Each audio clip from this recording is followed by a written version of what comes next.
Hello everyone, welcome to Only IAS. स्वागत है आप सभी का करंट अफेयर्स के हमारे एक वीकली प्रोग्राम में, जिसमें हम इंटरनेशनल रिलेशन से संबंधित महत्वपूर्ण मुद्दों को डिस्कस करते हैं।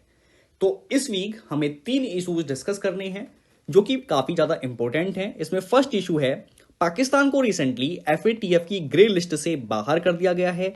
ऐसे में इसके क्या इंप्लीकेशन होंगे इंडिया के लिए, क्या इंप्लीकेशन होंगे पाकिस्तान के लिए, ये सभी हमें यहां डिटेल में डिस्कस करना है। दूसरा टॉपिक जो हमें डिस्कस करना है वो है, म्यांमार में आसियान के द्वारा एक पीस प्लान डेवलप किया गया था, इसको लेकर क्या प्रोग्रेस हुई है। म्यांमार में 2021 में एक मिलिट्री कूप हुआ था। अब इंडिया और म्यांमार के रिलेशन पर इसका क्या प्रभाव पड़ेगा, म्यांमार हमारे लिए क्यों जरूरी है, ये सारे मुद्दे हमें इसमें डिस्कस करने हैं। और तीसरा मुद्दा जो डिस्कस करना है वो है, चाइना के द्वारा पाकिस्तान में $10 बिलियन का एक रेल प्रोजेक्ट का विकास किया जा रहा है, जो कि कराची से पेशावर को जोड़ने का काम करेगा। अब ये जो रेल प्रोजेक्ट है ये चाइना के सीपैक का एक पार्ट है, चाइना पाकिस्तान इकोनॉमिक कॉरिडोर। और सीपैक जो है वो चाइना के बेल्ट एंड रोड इनिशिएटिव का एक महत्वपूर्ण हिस्सा है। तो इसी कंटेक्स्ट में समझने की कोशिश करेंगे आखिर इंडिया के इसको लेकर क्या कंसर्न है और क्या ये पूरा मुद्दा है। ओके, तो शुरू करते हैं, लेकिन उससे पहले छोटी सी इंफॉर्मेशन हमारे इनिशिएटिव के बारे में।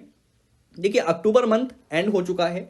ऐसे में कुछ एस्पिरेंट कंफ्यूज हो रहे होंगे कि अब हमें क्या प्रीलिम्स की प्रिपरेशन को स्टार्ट कर देना चाहिए या मेंस की प्रिपरेशन को ही अभी कंटिन्यू करना चाहिए। कुछ एस्पिरेंट ये भी सोच रहे होंगे कि हमने अच्छे से पढ़ाई नहीं की है तो हम कैसे अपने पूरे सिलेबस को मैनेज कर पाएंगे इतने कम टाइम में। अब प्रीलिम्स के लिए 7 ही महीने बचे रह गए हैं। तो उन सभी एस्पिरेंट के लिए ओनली आईएएस ने प्रारंभ 4 बैच स्टार्ट कर दिया है। ये बैच 14 नवंबर 2022 से स्टार्ट हो रहा है और इस बैच में आप हिंदी मीडियम और इंग्लिश मीडियम दोनों ही एस्पिरेंट एनरोल कर पाएंगे। और अगर आप 14 नवंबर से पहले इस बैच में एनरोल करते हैं तो आपको 1 मंथ एक्स्ट्रा यहाँ पे ओनली आईएएस की तरफ से प्रोवाइड किया जाएगा। अगर आपको इस बैच के रिगार्डिंग कोई भी क्वेरी हो तो आप डिस्क्रिप्शन में जाकर गूगल फॉर्म का एक लिंक दिया होगा, उसमें अपनी क्वेरी लिखकर हमें सेंड कर सकते हैं और कोई भी इंफॉर्मेशन हमसे प्राप्त कर सकते हैं। ठीक है, तो चलिए वापस आते हैं अपने लेक्चर पर और समझते हैं आखिर पाकिस्तान को ग्रे लिस्ट से बाहर करने के क्या क्या इंप्लीकेशन है। तो इस टॉपिक को समझने के लिए आपको सबसे पहले एफएटीएफ को समझना पड़ेगा, आखिर ये होता क्या है। तो बेसिकली एफएटीएफ एक इंटर गवर्नमेंटल बॉडी है जिसके 2-3 ऑब्जेक्टिव होते हैं, जिसमें पहला ऑब्जेक्टिव है टेरर फाइनेंसिंग को प्रिवेंट करना। ठीक है, अब टेरर फाइनेंसिंग का मतलब क्या होता है सर? टेरर फाइनेंसिंग का मतलब होता है जैसे कि जब आप टेरर एक्टिविटीज को फैलाने का काम करते हैं तो आपको 2-3 चीजें करने की जरूरत होती है। जैसे कि एक तो आप टेररिस्ट की ट्रेनिंग करेंगे, है ना। दूसरा, इन टेररिस्ट के लिए आपको वेपन्स भी देने होंगे। तो इन एक्टिविटीज के लिए आपको कुछ फाइनेंस की जरूरत पड़ेगी, उसी को हम कहेंगे टेरर फाइनेंसिंग। दूसरा इनका टास्क क्या होता है? दूसरा टास्क होता है मनी लॉन्ड्रिंग को प्रिवेंट करना। अब मनी लॉन्ड्रिंग क्या होता है? आपने कपड़ों की लॉन्ड्रिंग जरूर सुनी होगी, है ना। कपड़ों की लॉन्ड्रिंग में क्या होता है? आपके कपड़ों को साफ कर दिया जाता है। तो मनी लॉन्ड्रिंग में भी मनी को साफ किया जाएगा। कैसे?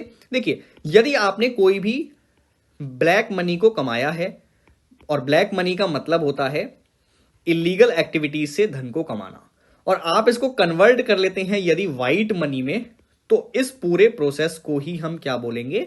इसको बोलेंगे मनी लॉन्ड्रिंग। ठीक है, तो इन दोनों ही चीजों को प्रिवेंट करने के लिए एफएटीएफ को बनाया गया था।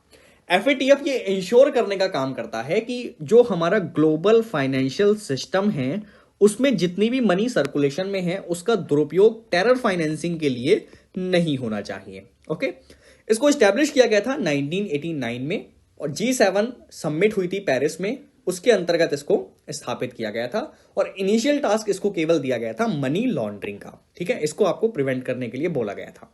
लेकिन उसके बाद वर्ल्ड लेवल पर कुछ मेजर इवेंट देखे गए, जैसे कि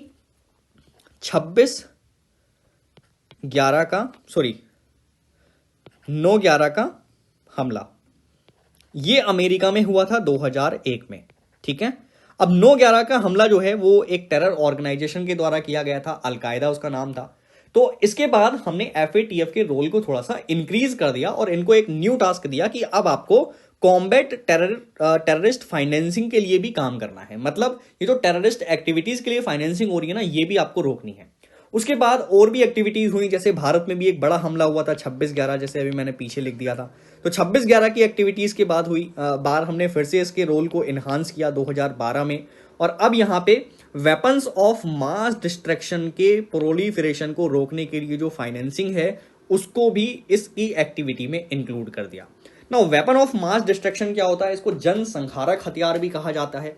ये एक ऐसे हथियार होते हैं जिनसे भारी संख्या में जनसंख्या को नुकसान पहुंचाया जाता है, उनकी हत्या की जा सकती है। ठीक है, अब देखिए एफएटीएफ करता क्या है। अभी हम प्रेजेंटली ये कह सकते हैं कि एफएटीएफ के 3 रोल हो गए, एक तो टेरर फाइनेंसिंग को प्रिवेंट करना, मनी लॉन्ड्रिंग को प्रिवेंट करना, और तीसरा वेपन्स ऑफ मास डिस्ट्रक्शन के प्रोलिफरेशन की फाइनेंसिंग को प्रिवेंट करना। ठीक है, अब इन सभी को प्रिवेंट करने के लिए एफएटीएफ बेसिकली करता क्या है, कुछ स्टैंडर्ड डिजाइन करता है। ठीक है, अब इन स्टैंडर्ड को हम क्या कहते हैं? इन स्टैंडर्ड को एएमएल या सीएफटी रिजीम कहते हैं। अब इनका मतलब क्या है? एएमएल का मतलब है एंटी मनी लॉन्ड्रिंग, और सीएफटी का मतलब होता है combating the financing of terrorism. ठीक है, मैं यहां पे लिख देता हूं, combating the financing of terrorism. Fine, अब देखिए इस रिजीम को बनाने के बाद एफएटीएफ लगातार इनकी मॉनिटरिंग भी करता है, और मॉनिटरिंग करने के लिए इनकी एक बॉडी होती है, डिसीजन मेकिंग बॉडी, जिसका नाम होता है एफएटीएफ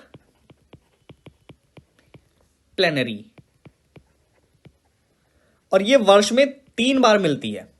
ठीक है, 3x मतलब 3 टाइम्स ये एक बार में, एक वर्ष में मिलेगी, फरवरी में, जून में, और उसके बाद आप देख लीजिएगा कितना गैप है, तो फरवरी, जून, आई थिंक अक्टूबर में मिलती है। तो ये 3 टाइम्स पे मिलती है और मॉनिटरिंग करने का काम करती है कि किस कंट्री के द्वारा इन स्टैंडर्ड को सही तरीके से फॉलो किया जा रहा है। अगर एफएटीएफ को कभी भी लगेगा कि कोई एक पर्टिकुलर कंट्री एफएटीएफ के स्टैंडर्ड्स को फॉलो नहीं कर रही है, तो ऐसी कंडीशन में एफएटीएफ उनके अगेंस्ट एक्शन लेता है और उनको ग्रे लिस्ट में या फिर ब्लैक लिस्ट में रख देता है। ग्रे लिस्ट, यहां पर लिख देता हूं ब्लैक लिस्ट।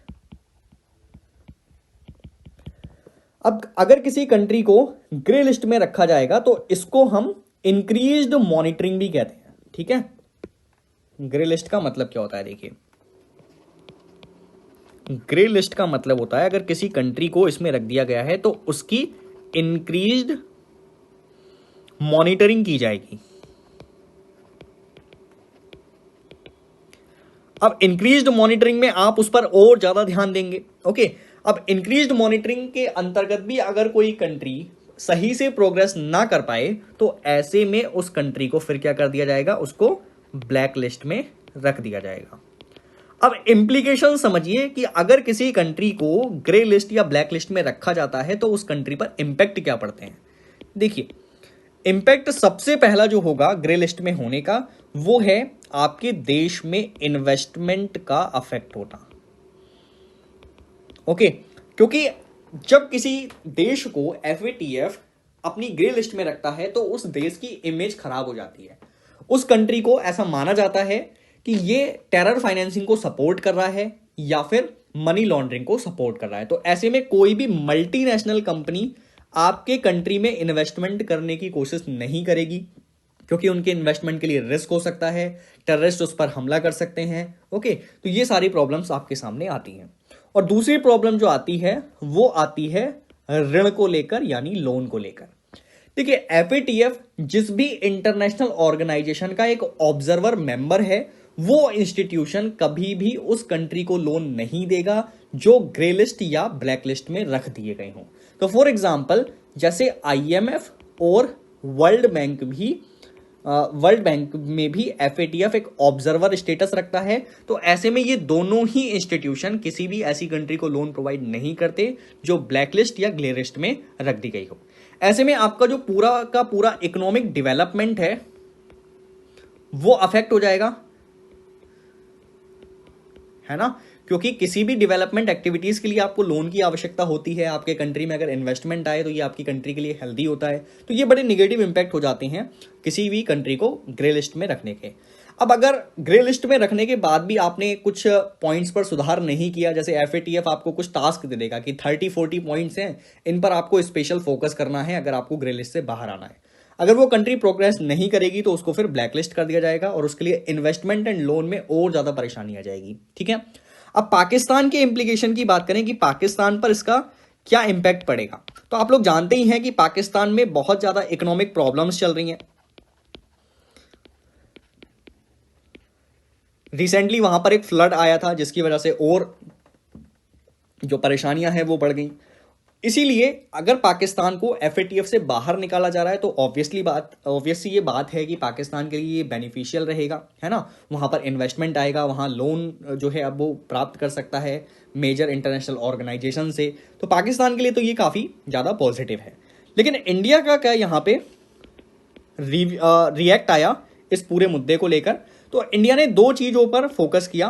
पहली बात तो इंडिया ने इस चीज़ का अपोज किया था।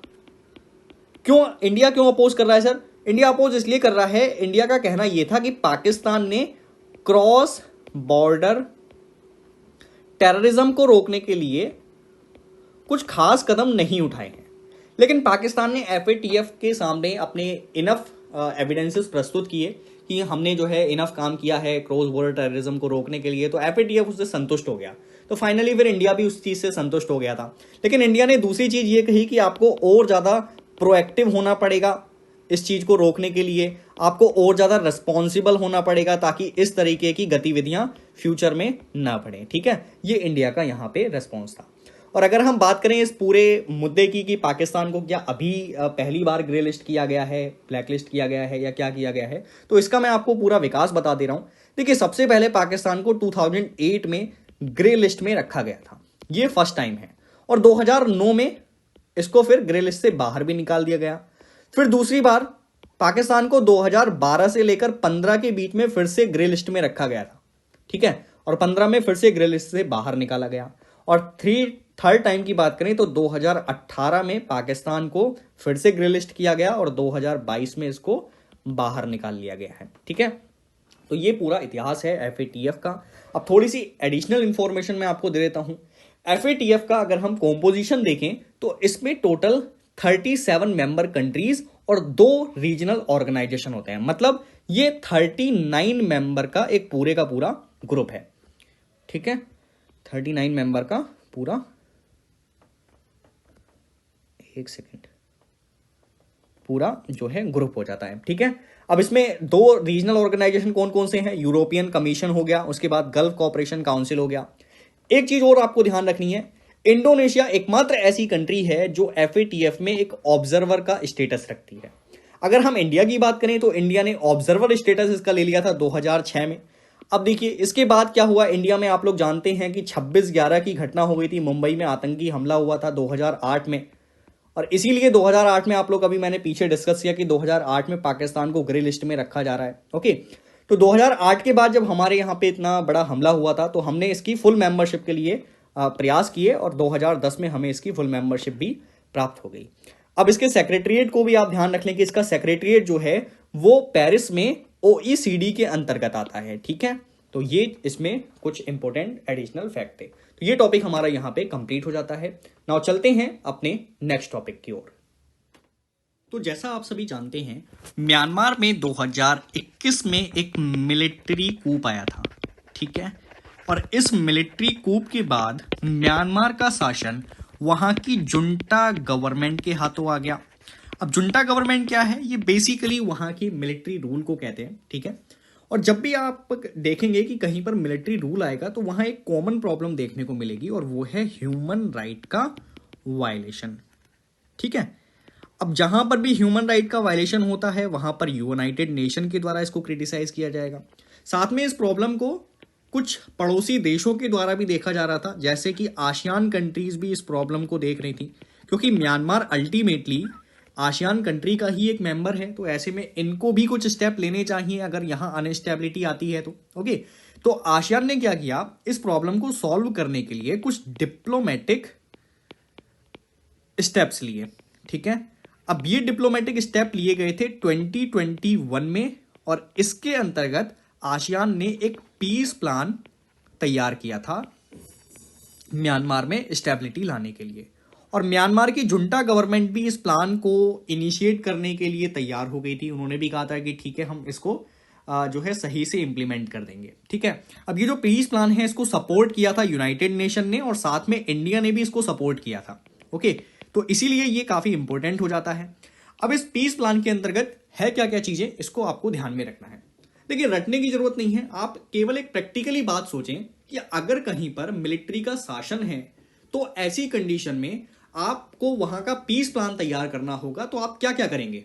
तो सबसे पहली चीज तो आप यही बोलेंगे कि सर, वहां पर जो वायलेशन हो रहा है उस वायलेशन को आप इमीडिएट बेसिस पर रोकिए। तो इस पीस प्लान में भी यही बात की गई थी, इमीडिएट सेसेशन ऑफ वायलेंस। वहां पर जो वायलेंट एक्टिविटीज हो रही हैं म्यांमार में, उसको आपको रोकने के लिए काम करना है। दूसरा पॉइंट इस पीस प्लान में क्या था?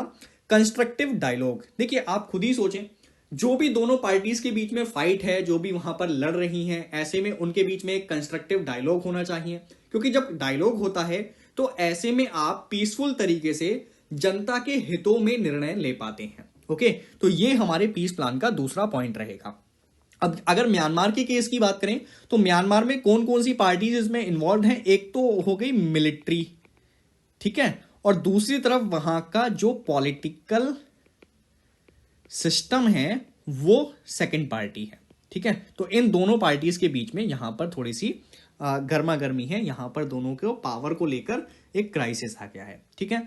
तीसरी बात यहां पर क्या की गई, इस पीस प्लान के अंतर्गत आसियान कंट्री का जो एनवॉय होगा उसको आपको अलाउ करना पड़ेगा दोनों के बीच में सहमति बनाने के लिए। मतलब मिलिट्री और पॉलिटिकल सिस्टम के बीच में सहमति बनाने के लिए आपको आसियान के एनवॉय को अलाउ करना पड़ेगा। इसके अलावा आपको म्यांमार में आसियान के द्वारा ह्यूमैनिटेरियन असिस्टेंस जो प्रोवाइड किया जाएगा उसे भी अलाउ करना होगा। देखिए, ह्यूमैनिटेरियन असिस्टेंस की जरूरत यहां पर क्यों पड़ रही है? क्योंकि जब भी कहीं पर मिलिट्री का शासन आता है तो मिलिट्री वहां पर काफी ज्यादा अत्याचार करती है, लोगों में अफरा तफरी हो जाती है, ऐसे में बहुत लोगों की हत्याएं भी कर दी जाती हैं। तो इन प्रॉब्लम्स को सॉल्व करने के लिए आसियान ने यह बोला कि कोई बात नहीं, हम ह्यूमैनिटेरियन असिस्टेंस देने के लिए तैयार हैं अगर आप इस पीस प्लान को सही तरीके से इंप्लीमेंट करेंगे, सही तरीके से फॉलो करेंगे। ओके, नाउ बात करें कि फेलियर कहां कहां पे हो रहे हैं। तो जुंटा गवर्नमेंट इस प्लान को ना सही तरीके से फॉलो कर नहीं पा रही है। क्यों नहीं कर पा रही है? एनालिस्ट का यह मानना है कि 2023 में म्यांमार में एक इलेक्शन होना है, और इलेक्शन के लिए वहां की जुंटा गवर्नमेंट क्या कर रही है? अपनी पावर को कंसोलिडेट करने की कोशिश कर रही है, ठीक है। और दूसरी चीज वो यहां पर क्या कर रहे हैं? अपने ओपोजिशन को सप्रेस करने की कोशिश भी कर रहे हैं। अब इससे फायदा क्या होगा? जुंटा गवर्नमेंट ये चाहती है कि 2023 में जो इलेक्शन कंडक्ट होंगे म्यांमार में, उसमें म्यांमार की जनता वापस से मिलिट्री को ही चूज कर ले। तो इससे क्या होगा? डेमोक्रेटिक इलेक्शन भी हो जाएंगे, और जो वहां की मिलिट्री है उसको अपने शासन करने की वैधता भी मिल जाएगी। तो ये वहां की मिलिट्री प्लान कर रही है। और जुंटा गवर्नमेंट के द्वारा ना एक फैक्ट और दिया जा रहा है। जुंटा गवर्नमेंट बोल रही है कि सर, वहां के जो ओपोजिशन पार्टीज हैं वो हमें ये पीस प्लान लागू करने से रोक रहे हैं, इसके लिए बाधा बन रहे हैं। तो ऐसी कंडीशन में म्यांमार में जो मिलिट्री शासन चल रहा है वो काफी ज्यादा इफेक्टिव है, इसको ऐसे ही चलने दिया जाए। तो मतलब क्या करना चाह रहे हैं वो? अपने मिलिट्री रूल को एक तरीके से लेजिटिमेसी प्रदान करने की कोशिश कर रहे हैं कि ओपोजिशन हमें रोक रहा है ये करने से, अच्छा काम करने से, तो हम यही चाहते हैं कि ये मिलिट्री शासन अभी कंटिन्यू रहे 2023 तक, ठीक है। तो ये सारी बातें हो गई पीस प्लान को लेकर। अब थोड़ी सी बात आप समझिए आसियान को लेकर। देखिए, आसियान क्यों इंपॉर्टेंट है, क्या है इसका बैकग्राउंड।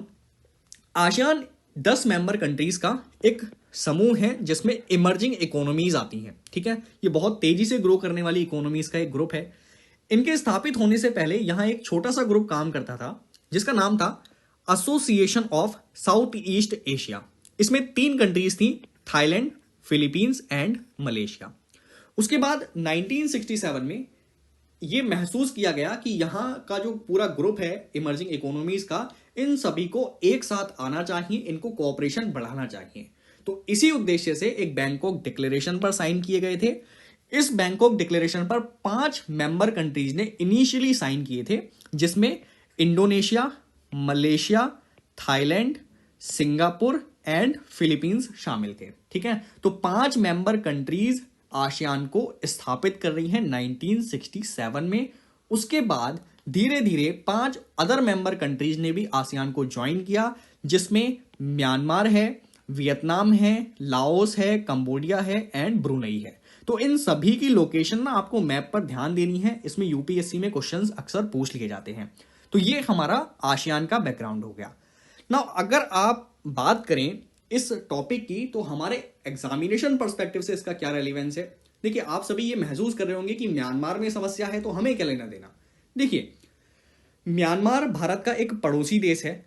ऐसी कंडीशन में अगर म्यांमार में कोई अस्थिरता आती है तो उसका सीधा इंपैक्ट भारत पर भी पड़ेगा। तो मैं सबसे पहले आप लोगों को यह बताता हूं कि भारत के सामने क्या क्या चैलेंजेस आ रहे हैं। और यह टॉपिक आपके जीएस पेपर 2 में एक टॉपिक मेंशन है, जिसका नाम है विकसित एवं विकासशील देशों की नीतियां एवं भारत पर उसका प्रभाव। उस टॉपिक से ये सीधे सीधे रिलेट होता है। तो हमारे पड़ोसी देशों में कोई भी प्रॉब्लम है तो सीधा इंपैक्ट हम पे आएगा। अब चैलेंजेस में कौन कौन से चैलेंजेस सर इंडिया के सामने आ सकते हैं। पहला चैलेंजेस है माइग्रेशन को लेकर। ठीक है, देखिए, म्यांमार भारत के साथ लैंड बाउंड्री शेयर कर रहा है। तो ऐसी कंडीशन में अगर म्यांमार में जुंटा गवर्नमेंट का रूल है तो यहां से पीड़ित लोग आराम से बॉर्डर पार करके इंडिया में एंटर कर सकते हैं। बिल्कुल कर सकते हैं। पहले ही भारत रोहिंग्या का इशू फेस कर रहा है। रोहिंग्या का इशू भारत पहले से ही फेस कर रहा है, जो कि म्यांमार के इमिग्रेंट्स हैं। Wait a minute. ठीक है, रोहिंग्या। अब ये रोहिंग्या की संख्या अगर मैं आपको एग्जैक्ट बताऊं एक फिगर, तो 40,000 रोहिंग्या कम से कम इलीगल तरीके से भारत में रह रहे हैं। तो अगर यहां जुंटा गवर्नमेंट का शासन रहेगा तो भारत के लिए और प्रॉब्लम बढ़ने की संभावना है। दूसरी प्रॉब्लम क्या हो जाएगी सर। दूसरी प्रॉब्लम हो जाएगी यहां पर चाइना का इन्फ्लुएंस बढ़ेगा। क्यों बढ़ेगा। देखिए, इंडिया एक डेमोक्रेटिक कंट्री है। ऐसे में हम अपने रिलेशंस को किसी दूसरी डेमोक्रेटिक कंट्री के साथ ही स्टैब्लिश करने की योजना बनाते हैं, लेकिन यहां पर तो मिलिट्री शासन है। ऐसे में क्या भारत इस मिलिट्री शासन के साथ अपने डिप्लोमेटिक टाइज को मजबूत करने की कोशिश करेगा। इसकी संभावना बहुत कम है। लेकिन अगर आप चाइना को देखें तो चाइना के ऊपर ऐसा कोई ऑब्लिगेशन नहीं है ना। चाइना तो इनके साथ अच्छे रिलेशन डेवलप करने की कोशिश करेगा, चाइना इनको सपोर्ट भी करेगा। अब सपोर्ट अगर चाइना करेगा तो जुंटा गवर्नमेंट किसकी तरफ ज्यादा रुख करेगी, वो चाइना की तरफ रुख करने की ज्यादा कोशिश करेगी। और ऐसे में अगर चाइना का प्रभाव म्यांमार में बढ़ता है तो आप ये मानकर चलिए कि चाइना भारत के ईस्टर्न बॉर्डर पर यहां पर आ जाएगा। और ऐसे में चाइना के द्वारा हमारे इस नॉर्थ ईस्ट रीजन में प्रॉब्लम्स को काफी ज्यादा बढ़ाया जा सकता है, इंसर्जेंसी को बढ़ाया जा सकता है। ओके, तो ये हो गए हमारे सामने 2 चैलेंजेस।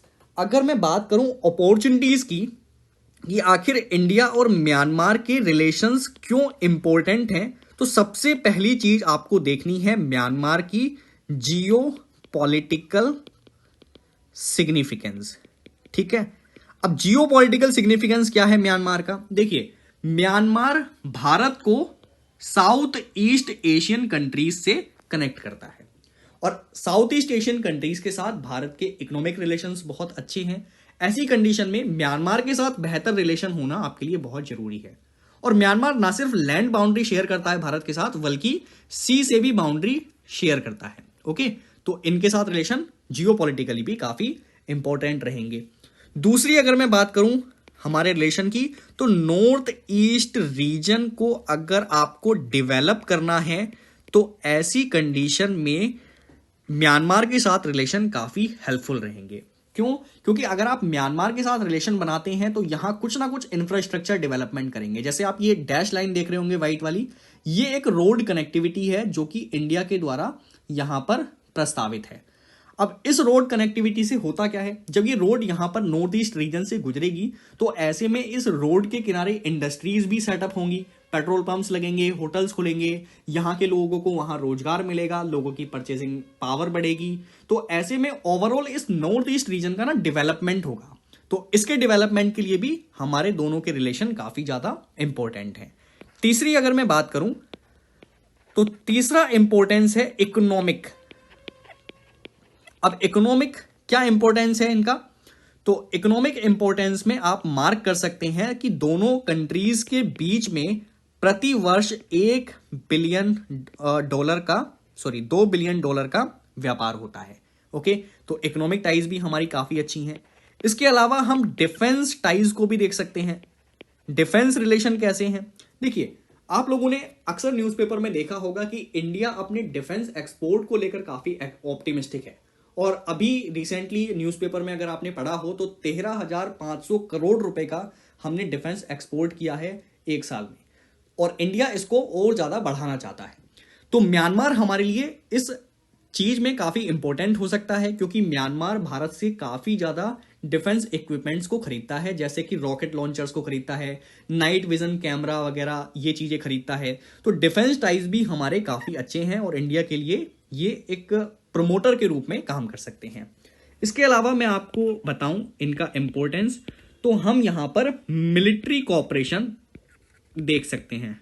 ठीक है, अब मिलिट्री कॉपरेशन क्यों इंपॉर्टेंट है, मिलिट्री कॉपरेशन इसलिए इंपॉर्टेंट है क्योंकि एक बड़ी प्रॉब्लम हमारे नॉर्थ ईस्ट रीजन में देखी जाती है और वो है इंसर्जेंसी। ठीक है, इस पूरे रीजन में एक प्रॉब्लम है जिसको आप कहते हैं इंसर्जेंसी। जैसे नागा इंसर्जेंट का आपने नाम सुना होगा। तो गवर्नमेंट ऑफ इंडिया जब भी इस इंसर्जेंसी को खत्म करने के लिए कुछ स्टेप्स लेती है, अपनी मिलिट्री को लगाती है, तो ऐसे में ये इंसर्जेंट करते क्या है पता है, ये म्यांमार में घुस जाते हैं और यहां पर शरण ले लेते हैं। ऐसे में अगर म्यांमार के साथ हमारे रिलेशन बेटर ना हो तो ये इंसर्जेंट हमारे देश की आंतरिक समस्याओं को काफी ज्यादा बढ़ा सकते हैं। और वहीं अगर हमारे मिलिट्री कोऑपरेशन अच्छे होंगे म्यांमार के साथ, तो म्यांमार की आर्मी भी इनको किल करने का काम करेगी, है ना, इन इंसर्जेंट को यहां से भगा देगी, इनको पकड़ लेगी, इनको गिरफ्तार कर लेगी और इंडिया को सौंप देगी। तो ये सारी चीजें हमारे दोनों कंट्रीज के रिलेशन में इंपॉर्टेंस को दर्शाती हैं। ओके, तो ये टॉपिक हमारा यहां पर कंप्लीट हो जाता है। इसके बाद चलते हैं अपने अगले टॉपिक पर। अगला टॉपिक हमें डिस्कस करना है चाइना के द्वारा पाकिस्तान में जो एक रेल प्रोजेक्ट डेवलप किया जा रहा है 10 बिलियन डॉलर का, और ये रेल प्रोजेक्ट कराची को पेशावर से लिंक करने का काम करेगा। ठीक है, अब ये प्रोजेक्ट बेसिकली है क्या, इसको समझने की आप लोग कोशिश करें। देखिए, चाइना पाकिस्तान इकोनॉमिक कॉरिडोर का सबसे पहले आप मैप देखिए। ये ग्वादार से शुरू होता है और ये पहुंचता है चाइना के साउथ वेस्ट रीजन में उपस्थित काशगर नामक स्थान तक। ठीक है, अब इंडिया के लिए यहां क्या कंसर्न है और इंडिया के लिए क्या अपॉर्चुनिटीज हैं, इस चीज को हमें इस टॉपिक में डिस्कस करना है। अच्छा, अगर मैं इस प्रोजेक्ट की बात करूं कि ये रेलवे लाइन कहां से बिछाई जा रही है, तो ये कराची से बिछाई जा रही है और ये इस तरीके से कुछ चलेगी और ये पहुंचेगी पेशावर तक। ठीक है, पेशावर इस जगह है, तो आप इसको मार्क कर लीजिएगा।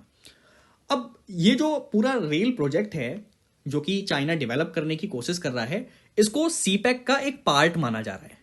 ठीक है, सीपैक का एक पार्ट माना जा रहा है और ये CPEC belt and road initiative का एक भाग है।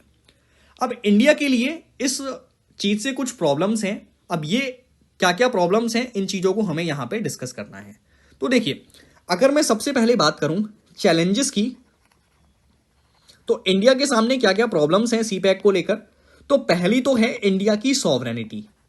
ठीक है, इंडियाज सॉवरेनिटी,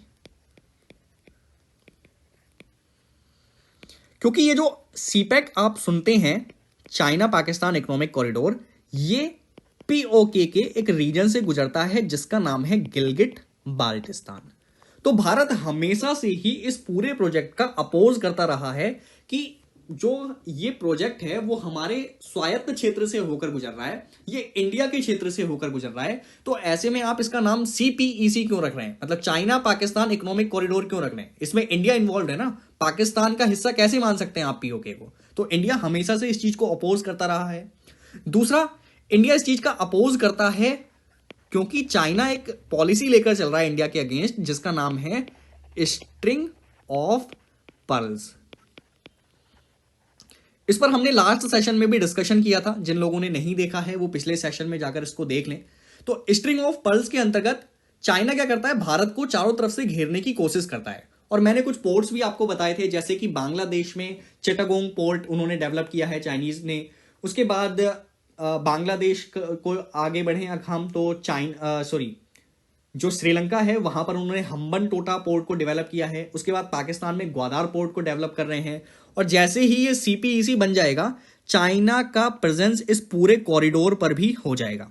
तो चाइना जो है वो इंडिया को इस तरीके से कुछ घेरने की कोशिश कर रहा है, ठीक है, और अपनी लगातार प्रेजेंस बढ़ा रहा है इंडियन ओशन रीजन में, ठीक है। तो इंडिया के लिए ये सीधा चैलेंज है, अगर चारों तरफ चाइनीज मिलिट्री की प्रेजेंस रहेगी इंडिया की तरफ, तो ये एक मेजर चैलेंज बनेगा इंडिया की सिक्योरिटी के लिए।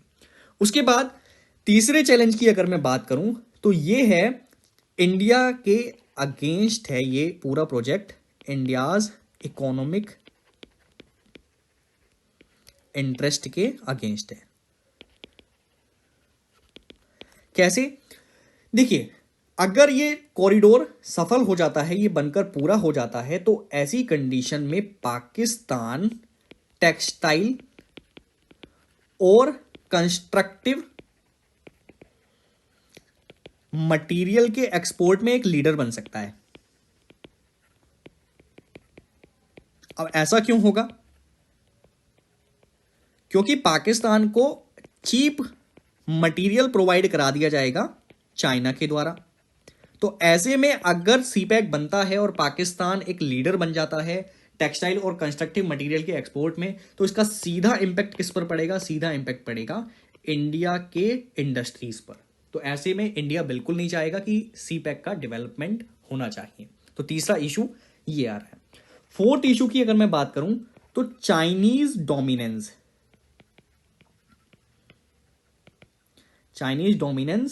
In trade. देखिए, व्यापार में चाइनीज डोमिनेंस भी इससे बढ़ जाएगा, क्योंकि चाइना का अभी भी अगर आप देखें इंडिया में तो एक्सपोर्ट ज्यादा होता है, बल्कि इंडिया चाइना को बहुत कम एक्सपोर्ट करता है। तो ऐसे में सीपैक बनता है और वो कश्मीर से गुजरेगा, पीओके वाले स्थान से गुजरेगा। ऐसे में चाइना के प्रोडक्ट ज्यादा इजीली इंडिया में एंटर कर सकते हैं, तो चाइना का डोमिनेंस भी ट्रेड में बढ़ जाएगा। ऐसे में हमारे जो इंडस्ट्रीज हैं, जो घरेलू उद्योग हैं, उन पर निगेटिव इंपैक्ट पड़ेगा। तो ये 4-5 चैलेंजेस हैं इंडिया के लिए, ठीक है। अब इंडिया को इन चैलेंजेस से अगर काउंटर करना है, इनसे बचना है, तो इंडिया को क्या क्या स्टेप्स लेने चाहिए, किन चीजों पर फोकस करना चाहिए? तो इंडिया को सबसे पहला तो अपना मल्टीलैटरल कोऑपरेशन को बढ़ावा देना चाहिए। अब मल्टीलैटरल कोऑपरेशन में हम किसका नाम ले सकते हैं? हम जैसे ले सकते हैं एशिया अफ्रीका ग्रोथ कॉरिडोर। हमें इस प्रोजेक्ट पर एक्सट्रीमली फोकस करना चाहिए। इस पर काउंटर करने के लिए हमें पूरी तरीके से डेवलपमेंट ओरिएंटेड अप्रोच को अपनाना चाहिए और टाइम बाउंड मैनर में इसके प्रोग्रेस को कंप्लीट करना चाहिए, ठीक है। इसके अलावा हम अपने चाबाहर पोर्ट को डेवलप करें, जो कि हम ईरान में डेवलप करना चाहते हैं, ठीक है। तो चाबाहर पोर्ट को डेवलप करने के बाद, देखिए ग्वादार के पास ही रहता है ये, तो इसको अगर आप डेवलप करेंगे तो चाइना को काउंटर कर सकते हैं आप भी अपनी प्रेजेंस को बढ़ाकर, ठीक है। इस पूरे ओशन में आप भी अपनी प्रेजेंस को बढ़ाकर इनको काउंटर करेंगे। उसके बाद मैं बात करूं, आप और क्या कर सकते हैं? आप अपने सागर प्रोजेक्ट को मजबूत बनाएं, ठीक है। सागर प्रोजेक्ट इंडियन ओशन में जो कंट्रीज हैं उनको ग्रोथ देने के लिए एक इनिशिएटिव है इंडिया का, तो इसको प्रमोट करिए और ज्यादा से ज्यादा कंट्रीज को आप अपने साथ लेने की कोशिश करिए। इसके अलावा हम क्या कर सकते हैं? नेबरहुड फर्स्ट पॉलिसी के अंतर्गत अपने जो आसपास की कंट्रीज हैं उनको असिस्टेंस प्रोवाइड करें। हम अपनी स्पेस डिप्लोमेसी का यूज करें, ठीक है। स्पेस डिप्लोमेसी के अंतर्गत हम क्या कर सकते हैं? अपने नेबरिंग कंट्रीज के लिए सैटेलाइट का निर्माण कर सकते हैं, उनको अपने सैटेलाइट से फ्री सर्विस प्रोवाइड कर सकते हैं ताकि उन कंट्रीज का झुकाव इंडिया की तरफ बने, ठीक है। तो ये सारी चीजें इंडिया के द्वारा वे फॉरवर्ड में की जा सकती हैं। तो ये हमने आज के टॉपिक डिस्कस किए इस सीरीज में। अब मिलते हैं किसी नेक्स्ट टॉपिक के साथ किसी न्यू लेक्चर में। तब तक के लिए धन्यवाद। जुड़े रहिए आप सभी ओनली आईएएस के साथ।